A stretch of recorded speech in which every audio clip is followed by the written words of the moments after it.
I'm just doing a quick little video about the Nazirite vow right here, and then I'm going to play the laws because today I'm teaching laws. Well, I'm not teaching. I'm showing you the laws, statutes, and commandments.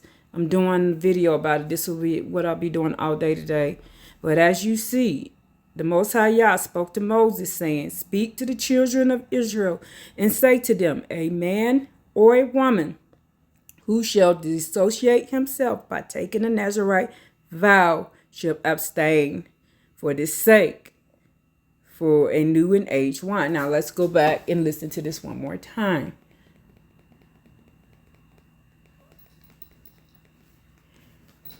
He has confirmed them by saying nothing to her when he hears about. Go back a little bit more, and then I'll lay this down and let it record. Deuteronomy 23:21-23. If you make a vow to Yahweh, you must not delay to pay it, for Yahweh your Father will certainly demand it of you, and you will be guilty of sin. But if you refrain from even making the vow in the first place, you will not be sinning. Whatever goes out of your mouth, you must be sure to do, because you made your vow freely of your own free will to Yahweh your Father with your own mouth. Law number 95, the law of binding and losing a vow. Numbers 32-16.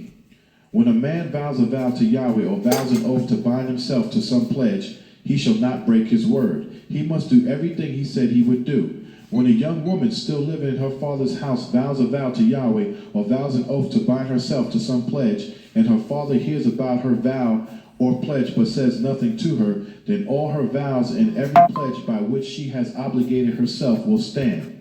But if her father forbids her when he hears about it, none of her vows or pledges by which she has obligated herself will stand. Yahweh will release her because her father has forbidden her.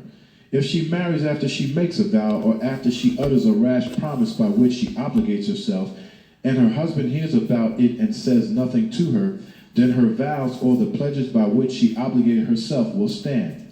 But if her husband forbids her when he hears about it, he nullifies the vow that obligates her or the rash promise by which she has obligated herself, and Yahweh will release her. But any vow or pledge taken by a widow or divorced woman will be binding upon her. If a woman living with her husband makes a vow or obligates herself by a pledge under oath, and her husband hears about it but says nothing to her and does not forbid her, then all her vows or the pledges she has obligated herself to will stand. But if her husband nullifies them when he hears about them, then none of her vows or pledges that came from her mouth will stand. Her husband has forbidden them, and Yahweh will release her. Her husband may confirm her vow, or her husband may make it void. But if her husband says nothing to her about it from day to day, then he confirms all her vows or the pledges binding upon her. Now y'all see, being quiet about anything. If you see somebody sinning and you're being quiet about it, and you don't say something, you're just as guilty as they are. Deuteronomy 13 said we got to open our mouth. When we see somebody sinning, we're supposed to be the first person to go up and say, "You sinning." Same thing with these vows.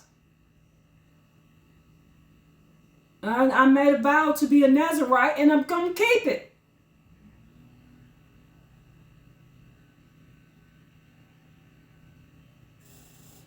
He has confirmed them by saying nothing to her when he hears about them. If he, however, nullifies them sometime after he hears about them, then he is responsible for her guilt. These are the statutes Yahweh gave Moshe concerning relationships between a man and his wife, and between a father and his young daughter still living in his house.